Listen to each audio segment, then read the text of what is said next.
of the hidden references were you able to uncover in Spider-Man No Way Home?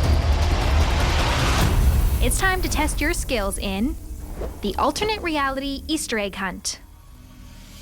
From the crowd we hear, "You're just a kid?" calling back to Spider-Man 2 when Tobey's identity is also revealed after stopping the train, and one of the civilians he saves says, "He's just a kid." Peter and MJ swing past a Rogers the Musical ad, the Broadway musical Clint Barton attends in the Hawkeye series. MJ, I'm so sorry, but I can't see anything.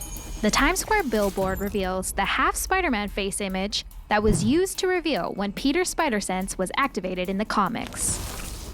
The Roosevelt Island tram in the background behind Peter and MJ is the same tramway where Goblin forced Tobey to choose between the tram full of civilians and MJ in the finale of the 2002 Spider-Man. Don't do it, Goblin! We are who we choose to be.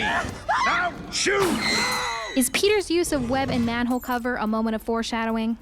Andrew Garfield's Spider-Man was last seen on screen in The Amazing Spider-Man 2, using a web and manhole cover to take down the Rhino. The deli that's behind Peter and MJ is the third Del Mar's establishment to be featured in the trilogy. The first deli appeared in Homecoming, and the second appeared in a Far From Home deleted scene. Are you planning a trip? Europe, yeah. Oh, can I come? The DODC, the Department of Damage Control, first appeared in Marvel Comics and was also the same organization that took over for Adrian Toomes in Homecoming. Miss Jones-Watson? Jones, I don't go by Watson. Within the DODC interrogation, we find out that MJ, aka Michelle Jones's legal name, is actually Michelle Jones-Watson, a reference to MJ's original last name in the comics. Unexpected and welcome surprise for Marvel fans is the appearance of Matt Murdock, blind lawyer by day and the vigilante known as Daredevil by night. Murdock's superpowered radar alerts him to the brick hurled at Peter Parker. How did you just do that? I'm a really good lawyer. In the comics, Betty Brant was originally J. Jonah Jameson's secretary before later becoming a reporter for the Daily Bugle. License plate reference to the first Spider-Man comics in 1963. This car's license plate is a sweet homage to the birthday of one of Spider-Man's creators. Comics icon Stan Lee was born on December 28th. I guess one person can make a difference. The power of the sun in the palm of my hand. This dialogue is a reference to the Spider-Man 2 film. The power of the sun in the palm of my hand.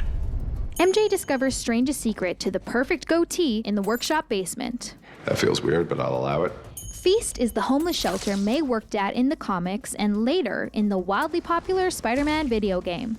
This image of Peter in the Strange cape is similar to the zombie hunter Spider-Man in the cape from Marvel's What If. I just had a fight with Doctor Strange and I totally won. What? Look, I stole his ring thing.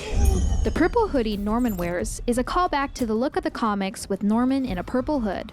So, Peter Parker, what pernicious propaganda are you peddling? JJJ's overuse of alliteration is a callback to the comics, and Jonah's headlines overusing alliteration. The power is different. I like it.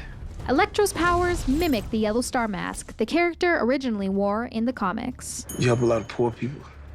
I just thought you was gonna be black. Is Electro's wish for a black Spider-Man a nod to Marvel's other wildly popular Spider-Man, Miles Morales?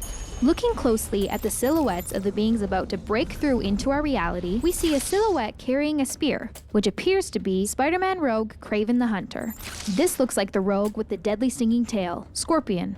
And last but not least, this image looks like the obscure but fan favorite six-armed Spider-Man.